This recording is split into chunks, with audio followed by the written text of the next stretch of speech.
Қазақстан кәсіпкерлер одағы қауымдастық бұл өмірдің талабы қамқоршымыз біздің.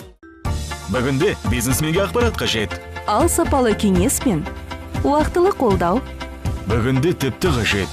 Енді әр кәсіпкерге кредиттік өтінім дайындауда. Бизнес жоспар әзірлеуде қажетті көмек алуына мүмкіндік жасалған. Қазақстан аумағындағы палата кеңселерінде. Ұлттық кәсіпкерлер палатасы.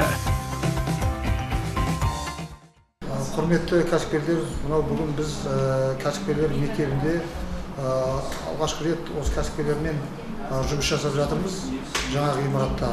Бұрынғы ғимараттағы кәсіпкерлерге қызмет көрсету орталығы, кәсіпкерлер палатасы, ауыл шаруашылық қолдау қоры және ырыс шағын несие беру серіктестігі бәрі осы жерге бүгін жиналып кәсіпкерлерге қызмет көрсетуде. Ал енді ары қарай тағы да ауыл шаруашылық бөлімі, жер комитеті және де субсидия беретін, жер беретін мекемелер өкілдері келеді деген ойдамыз. Ендігі кәсіпкерлер қандай да қызмет алуларыңыз келсе, болмаса жаңағы кедергілерге басса, осы ғимараттан барлық сіздер қызметтерді ала аласыздар. Бүгінде бизнесменге ақпарат қажет. Ал сапалы кеңес пен уақытылы қолдау Бүгінде тіпті қажет. Енді әр кәсіпкерге кредиттік өтінім дайындауда. Бизнес жоспар әзірлеуде қажетті көмек алуына мүмкіндік жасалған. Қазақстан аумағындағы палата кеңселерінде. Ұлттық кәсіпкерлер палатасы. Бүгін Түркістан қаласында бизнес жол картасы 2020 бағдарламасы аясында кәсіпкерлерге арналған 2 күндік тегін оқу курсы бизнес кеңесші жобасы орын алып отыр. Жалпы бізде мұнда қатысушылардың саны 35-ге жуық. Барлық қатысушылардың үлкен талап ниеттері бар. Бизнес кеңесші жобасының негізгі мақсаты бұл бастауыш және әрекеттегі кәсіпкерлерге арналған қысқа мерзімді оқу түрі. Мұнда біз кәсіпкерлерге бірінші кезекте нарықта қалай өзінің тауарын реклама жасау керек, өздерінің заңдық аспектілерін қалай қорғау керек, тауарларын қалай сату керек. Сонымен қатар қазіргі таңдағы мемлекет тарапынан беріліп жатқан барлық мемлекеттік бағдарламаларды қай мекемелер арқылы, қай уақыттарда тиімді қолдануға болатындығын толыққанды кеңейтіп оқыту барысында түсіндіріп береміз. Оқыту барысында біз кәсіпкерлерге өзіміздің бизнес сабақтар арнайы кітабымызды береміз. Бұл кітапта біз айтып үлгермей қалған мәліметтер бар. Бұл кітаптан бөлек әрбір қатысушыға ішінде 100 бизнес планы бар және барлық материалдар салынған арнайы диск береміз оқу құралы. Ол оқу құралы арқылы кәсіпкер өзінің үйіне барып, өзінің кәсібінің басына барып, қате кеткен жерлері болса, толықтыратын жерлері болса, оқу құралы арқылы толықтырып отырса болады. Жалпы 2 күндік оқу курсы бүгін аяқталады, Құдай қаласа сағаттардан кейін. Біз ол әрбір қатысушыға арнайы сертификат береміз. Сертификат негізінен әрбір қатысушыға беріледі, финансовый құжат ретінде беріледі. Себебі грантқа қатысатын азаматтар бізде көптеген. Бүгінгі аудиторияда 6-ға жуық азамат бар екен. Яғни ол кісілер мемлекет тарапынан берілетін 3 миллион теңге қайтарымсыз ақшаны алу үшін қажетті құжаттардың бірі осы сертификат болып табылады. Сертификаттың негізгі міндеті бұл жаңағыдай халықтың арасындағы кәсіпкерлердің санымен қатар сапасын арттыра отырып, осы еліміздегі кәсіпкерлердің жұмыс жасауына толыққанды ықпал ету. Әрбір кәсіпкердің өзінің бір бизнес-планы болатын болса, ол дальнейшем өзінің 1 жылдан кейінгі табысын, 2 жылдан кейінгі табысын, 3 жылдан кейінгі табысын, уже 4-ші жыл кредитті төлеп біткеннен кейінгі табысын, ал одан кейін 5-ші жыл таза өзіне қалатын табысын с 0 до конца атуда жасаған кезде, соның көшірмесі, соның дәл сіздерге берілетін бизнес-планның сіздерге берілетін нәтижесі, ол бір-ақ нәрсе. Кәсіпкердің окупаймысын, яғни кәсіпкердің кеткен қаражатын неғұрлым тез қайтару, неғұрлым көп қайтару, неғұрлым сапалы түрде оның бизнесін тұрақты түрде ұстап қалу. Бүгінде бизнесменге ақпарат қажет. Ал сапалы кеңес пен уақытылы қолдау Бүгінде тіпті қажет. Енді әр кәсіпкерге кредиттік өтінім дайындауда. Бизнес жоспар әзірлеуде қажетті көмек алуына мүмкіндік жасалған. Қазақстан аумағындағы палата кеңселерінде. Ұлттық кәсіпкерлер палатасы. Осы зданияны көріп, мына бизнес-класс деген не екен деп қасынан өтіп, 1-2 мәрте ойпырмай мына бизнес-класста не үйретеді екен деген, жасымыз ұлғайып қалса да осы жерге кіріп үйренсек екен деген үміт болды. сол үмітпен міне келдік. 2 күндік сабақ деп естіп келгеннен кейін кеше таңертең 9-дан бастап келдік. Кешкі 6-ға дейін сабақ өттік. Білмейтінімізді үйрендік. Өте жақсы. Мына келешекте жастардың үйренетіні өте көп деп ойлаймын. Өзіміздің де қаншама білмейтінімізді түсіндік деп ойлаймын.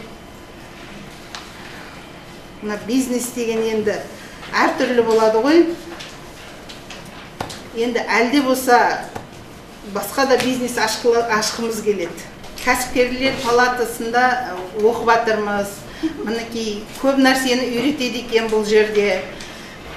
Осы жерге келіп білмейтіндеріңізді үйренуге болады. Келешекте жастарға өте көп үйренетін, көмек беретін жер екен. Бүгінде бизнесменге ақпарат қажет. Ал сапалы кеңес пен уақытылы қолдау. Бүгінде тіпті қажет. Енді әр кәсіпкерге кредиттік өтінім дайындауда. Бизнес жоспар әзірлеуде Қажетті көмек алуына мүмкіндік жасалған. Қазақстан аумағындағы палата кеңселерінде. Ұлттық кәсіпкерлер палатасы. Түркістан қаласында кәсіпкер палатасының жанынан іскер әйелдер ұйымы ашылды. Оған біз Түркістан қаласынан облысқа делегат ретінде 3 әйел азаматтарды жіберген болатынбыз. Соның бүгін 2 қызымыз мынау хабарға қатысып отыр. Фарида, Шамшат деген қыздарымыз осы Түркістан қаласындағы іскер әйелдермен жұмыс жасайды. Бұның жұмыс туралы өздері қазір айтып түсіндіре жатады. Саламатсыздар ма? Менің аты-жөнім Жұмабекова Фарида, осы Түркістан қаласының тұрғынымын. Біздер қазір мына кәсіпкерлер палатасы, аға айтып өткендей, кәсіпкерлер палатасының жанынан іскер әйелдер ұйымы ашылды. Шамшат екеуміз жақын арада осы Чимкент қаласында өткен, облыс аумағында өткен съезге қатысып келдік.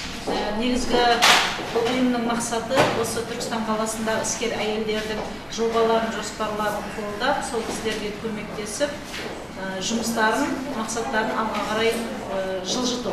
Сол үшін енді айта кететініміз, осы түркістандық кәсіпкер әйелдерге айтатынымыз, шешілмей жатқан мәселелеріңіз болса, сұрақтарыңыз болса, осы Түркістан қаласында кәсіпкерлер палатасының жанында осы Нәлібай ағамен бірге жұмыс жасап жатырмыз. Осы жерге келіп, барлық сұрақтарыңызда жауап алып кетулеріңізге болады. Қысқаша ұйым туралы айтып кетті, іскер әйелдер ұйымы туралы. Кәсіпкер әйелдерге, іскер әйелдерге мемлекет тарапынан көптеген көмектер берілгелі жатыр. Өйткені сомада бюджеттен ақшалар қарастырылып бөлінеді болашақта. Сол себептен барлық Түркістан қаласындағы, Түркістан аумағындағы ауылдағы әйелдерді біздің палатамызға келіңіздер, біздің ұйымға келіп, біраз мәліметтерді алсаңыздар болады. 29 осы айдың 29-ында Астанада өткен съезд өтеді. Сол съезге біз Түркістан қаласының делегаты ретінде үшеуміз, Фарида және тағы бір қыз бар. Үшеуміз барғалы отырмыз. Сол съездегі жағдайлардың барлығын жаңалықтар жағында айта жатармыз. Бүгінде бизнесменге ақпарат қажет. Ал сапалы кеңес пен уақытылы қолдау. Бүгінде тіпті қажет. Енді әр кәсіпкерге кредиттік өтінім дайындауда. Бизнес жоспар әзірлеуде Қажетті көмек алуына мүмкіндік жасалған. Қазақстан аумағындағы палата кеңселерінде. Ұлттық кәсіпкерлер палатасы. Құрметті кәсіпкерлер, Түркістан қаласының тұрғындары, қазір мемлекетіміз кәсіпкерлерге жағымды жағдайлардың бәрін жасауды, әлемдік дағдарысқа қарамай, субсидия мәселесі шешілуде және де несиелеу жөнінде де біраз жұмыстар жасалып жатыр. Оның үстіне кәсіпкерлер палатасының жанынан әйелдер, іскер әйелдер ұйымы ашылып, оған да бағдарлама жасалып жатыр. Мына сіздерге тағы да берілетін мәлімет, өткенде Тұран ақпарат газетінде жазылған кәсіпкерлер палатасының қандай жұмыс жасап жатқаны туралы мәліметтер берген болатынбыз. Онда біз Түркістан қаласындағы шаруа қожалықтары былтыр су тапшылығына байланысты біразы мақтасын орып алған болатын. Соған байланысты Қазсушар мекемесімен біраз жұмыстар жасалып, әкім тарапынан, біздің кәсіпкерлер палатасынан біраз сұрақтарды көтеріп, сол каналды қадағалауды қолға алдық. Сөйтіп, солдың арқасында Түркістан қаласынан бір азамат Ордабасы ауданынан бір азаматты және су өлшеуші 3 штат ашылып, қазір Арыс Түркістан суын қадағалауда. Соның нәтижесінде біраз жұмыстар жасалып, мынау тізім кесте бойынша су берілуде. Бірақ былтырға қарағанда мақта егушілер азайғанмен бау-бақша көлемі көбейіп отыр. Ол да суды көп қажет ететін дақылдар болғандықтан су мәселесі әлі күрделі болып жатыр. Ал енді судың бағасын көтеру жөнінде антимонополиялық комитет 2 рет келіп кетті. Екеуінде де біз су бағасы көтеруіне негіз жоқтығын айтып, келесі жылдан бастап бізге негіздеп әкеліп көтеруді сұрандық. Соған байланысты биыл су бағасы көтерілген жоқ. Және де кәсіпкерлік палатасы үлкен жұмыс атқаруда. Ол мынау электр қуаты жөнінде техусловия алу. Яғни жаңағы электр қуатының қай жерлерде мүмкіндік барын анықтап беру үшін біз оның картасын жасақтатып, енді әрбір трансформаторның күш қуатын бізге беріліп, сол арқылы біз кәсіпкерлерге қай жерге техусловия алуға мүмкіндігі бар екенін айтып, сосын сол жерден жаңағыдай өздерінің кәсібін ашуға кеңес бере алатын жағдайға жетіп отырмыз. Бұл үлкен бір жаңалық. Бұл Қазақстанда әлі шерде болмаған жайт. Сондықтан тағы айтарым, біздің кәсіпкерлер палатасы Қазақстанда бірінші болып, мына кәсіпкерлерге арналған бағдарламаларды үкіметтің жеңілдіктері туралы кітап шығарған болатын. Осы кітапты біз біраз кәсіпкерлерге таратып, осындағы кез келген кәсіпкер өзінің немен айналысса, қандай үкіметтің жеңілдіктері бар екенін таныса алады. Ол жөнінде біраз мәліметтер бар. Ал енді су тапшылығына байланысты біз мақтаны азайтып, күздік бидайды көбейту жөнінде, көктемгі судың көлемі көп болатын, күзгі судың жаңбырдың көп болатынына байланысты күздік бидай егуді осы ауылдан алып айтқан болатынбыз. Соған байланысты біздің де тағы да шаруа қожалықтарында сұраныстары бар бидайға, күздік бидайдың кебегіне, өзіне, арпаға сұраныстар көп. Өйткені бізде қазір кебектің өзі қымбат, 20 килосының өзі 700-800 теңге.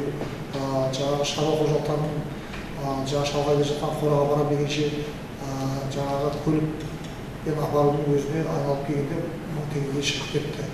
Соған байланысты біз өзіміздің жаңағы мал шаруашылығының жем азықтарын шешу жолында біраз кеңестер беріп жатырмыз. Және де биыл да біраз жоңышқалар егіліп, бұрынғы жоңышқалар көптеп алынуда. Қазір шөп мәселесі біраз шешіліп келеді. Соған байланысты біздерде Түркістан қаласында ауыл шаруашылық қолдау қоры арқылы бірнеше шаруалар өз кәсібін ашып, кредиттер алып, малды көбеюде қазір.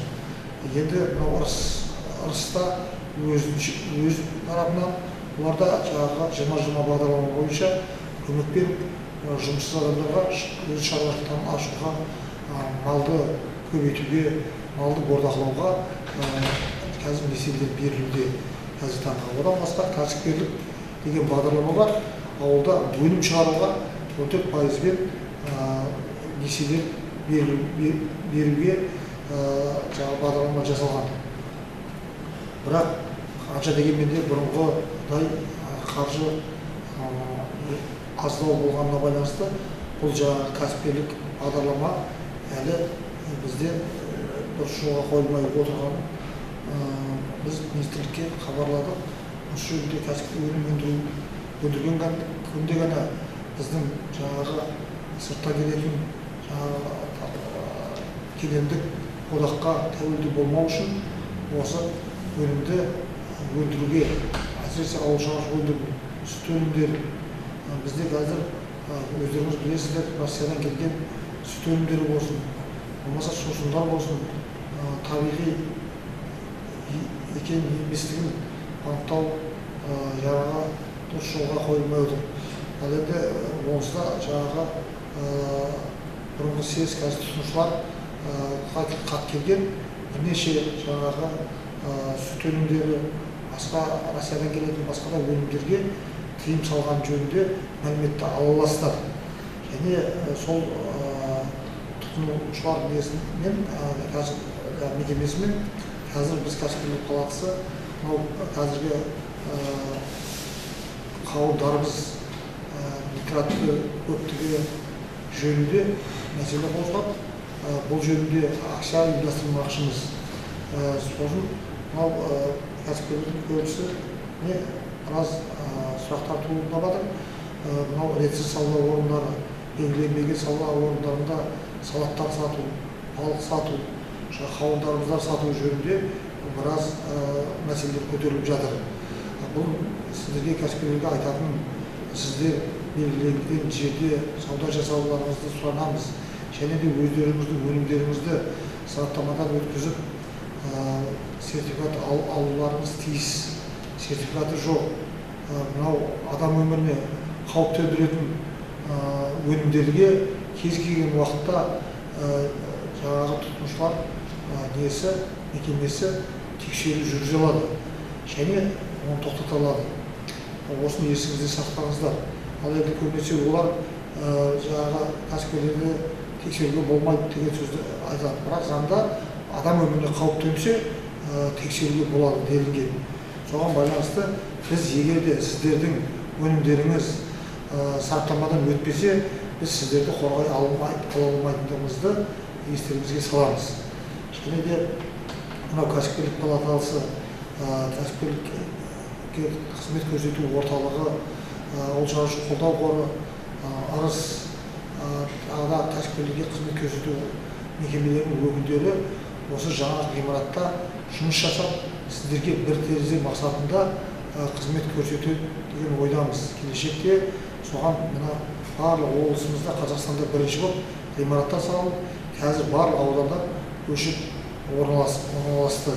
Біз де бүгінгі таңнан бастап осы жерге жайғасып жатырмыз.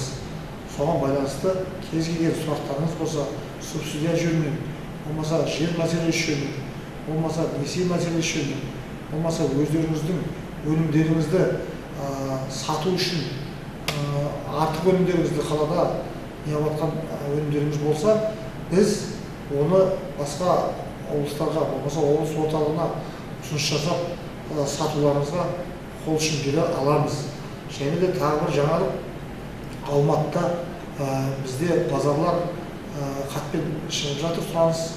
Осы Түркістаннан шығатын ауыл шаруашылық өнімдері, сүт өнімдері болсын, ет өнімдері болсын, басқа да бау-бақша өнімдері болсын, сатам деушілерге Алматы қаласынан базардан орын алуға, Шымкент қаласынан базардан орын алуға қол ұшын бере алатынымызды айтқым келеді. Осыған сіздерде артық өнімдер болса, келіңіздер, біз жаңағы сараптамадан өткізіп, сертификат алуға көмектесіп өнімдеріңізге. Сол жаңағы базарларда орын алуға қол ұшын берер едік. Қазіргі кезде мынау сіздер науқан болғаннан кейін көптеріңіз осы мәселелерді қолға алмай жатсыздар. Ана енді өнімді еккеннен кейін оны сату үлкен кедергілерге кездесесіздер. Сондықтан келешекте өздеріңіз даму үшін басқа да облыс орталықтарымен өткізуді ойластыруларыңыз қажет. Сонда сіздер сататын жер болғаннан кейін тезірек дамып, өнім көлемін көбейтеді деген ойдамыз.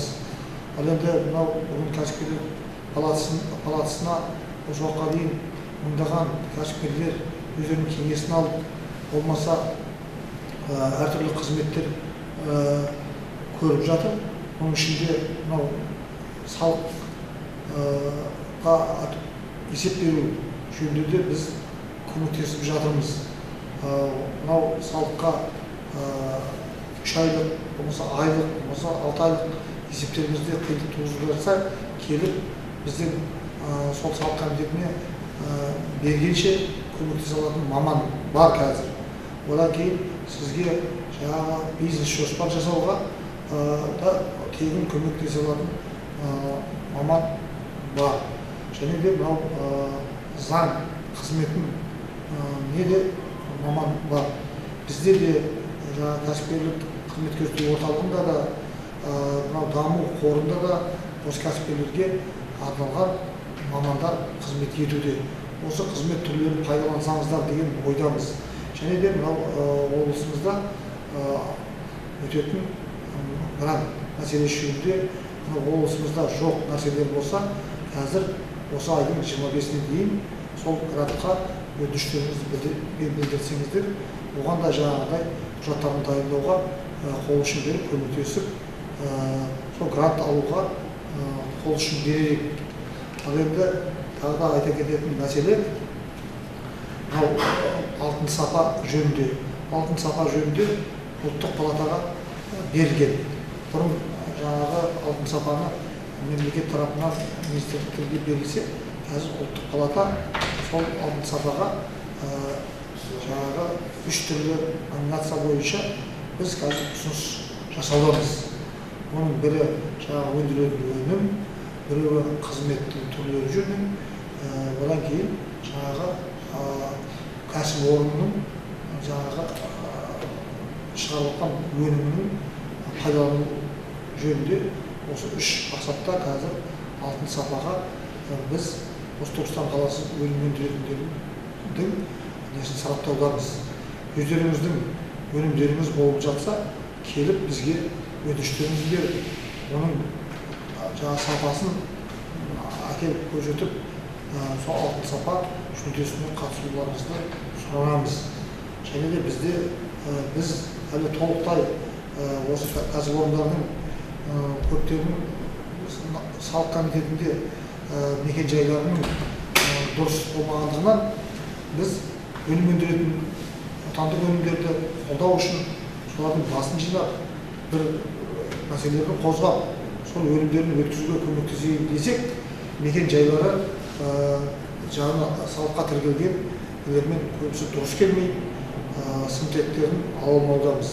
Сондықтан әрбір өнім шығаратын кәсіпорындар, шаруа қожалықтары өздеріңіз осы кәсіпкерлер палатасына келіп, осындай өнімдерім бар деп өздеріңіздің мәліметтеріңізді берсеңіздер. Сонда біз сіздердің өнімдеріңізді ары қарай дамытуына қол ұшын беретініне және сатуына көмектеседі. Және де біздер Түркістан қаласындағы кәсіпкерлер палатасы ірі сауда орындары болсын, болмаса жаңадан салып жатқан ғимараттарға керекті құрылыс материалдары болсын, қазір отандық өнімдер сырттан әкелмей-ақ өзімізде шығатын өнімдерде бізде каталогы бар. Сол каталог бойынша келіп отандық өнімдерді алуларыңызға болады.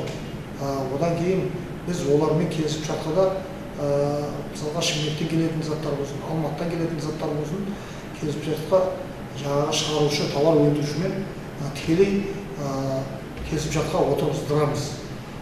Ондай сұраныстар болса, тағы да кәсіпкер палатасына келсеңіздер, біз сіздерге қажетті отандық өнімдерді, табиғи өнімдерді, адамға зиян жоқ өнімдерді, сосын өзіміздің сапалы құрылыс заттары біз сіздерді келісіп шартқа жасастыруға өз үлесімізді қосар едік. Әрі сіздер біздің отандық өнімді алып, отандық кәсіпорындарды дамытуға себепкер болар едіңіздер. Біз енді мына шетелден келіп жатқан әшейін олай көзге жақсы болғанмен сапасыз өнімдерге көп көңіл бөліп кеттік. Арзан әрі жаңағыдай өзінің түрі дұрыс көрінгенмен, ол сапасыз адамға зиян болып жатқан өздеріңізде біліп жатқан шығарсыздар. Сондықтан қазір біз тендерден ұтып алған құрылыс мекемелерінде кез келген ғимаратқа отандық өнімдерді пайдалануын қадағалаудамыз. Соны жаңағы отандық өнім, әсіресе Түркістан қаласындағы салынып жатқан ғимаратқа Түркістандағы жаңағы құрылыс материалдарын қолдануды ұсыныс жасап жатырмыз. Және де білім бөлімінде де салып жатырмыз. Бұл мысалға мектеп асханалары болсын, жаңағы балабақша асханаларында біздің өзіміздің жергілікті өнімдерді пайдалануды ұсынамыз. Себебі мынау қазіргі тендермен алып жатқан жаңағы кәсіпкерлер, олардың өзінің базасы бар ма, жоқ па, оған қарамай, мынау базардан сатып алады да апарып береді. Болмаса жаңағы сол мекемемен келісіп ақшалай беріп өздері күнделікті сатып алып жатқан жағдайлар да бар. Осыған байланысты біз өзіміздің кәсіпорындарымызды, кәсіпкерлерімізді, шаруа қожалықтарымызды дамыту үшін өзіміздің отандық, өзіміздің туыстандық болмаса шығарып жатқан шаруа қожалықтарының өнімдерін сол жаңағы мектептерге, балабақшаларға тамақ өнімдеріне пайдалануды біз ұсынып отырмыз. Себебі әр адамзат өзінің тұрғылықты жеріндегі жемістерді, тұрғылықты жеріндегі өнімдерді жегенде ғана өзіне пайдалы. Ал енді сырттан келетін өнімдер бәрі ағзасына зиян болып есептеледі. Мынау денсаулық сақтау белгілері тексерген кезде сырттан келетін өнімдер біздің немізге, денсаулықтарымызға дұрыс келмейтіндігін уже анықтап, бәрі солай айтылды. Соған байланысты отандық өнімдерді, өзіміздің шаруа қожалықтарының табиғи өнімдерін пайдалануға, солардың базарда сатып жатқанда өзіміздің жергілікті өнімдерді алуға барлық тұрғындарды шақырамын, оның сертификатын сұрап, қай жерде өскенін, өйткені бізде ол басқа елдердегіндей, басқа көрші мемлекеттердегіндей бізге зиянды химикаттарды, болмаса биотыңайтқыштарды қолданып жатқан жоқ біздің қаламызда. Біз оларда, шаруа қожалықтарында сондай өнімдерін қазір қадағалап, сараптамадан өткізуге жаңағы ұсыныстар беріп жатырмыз.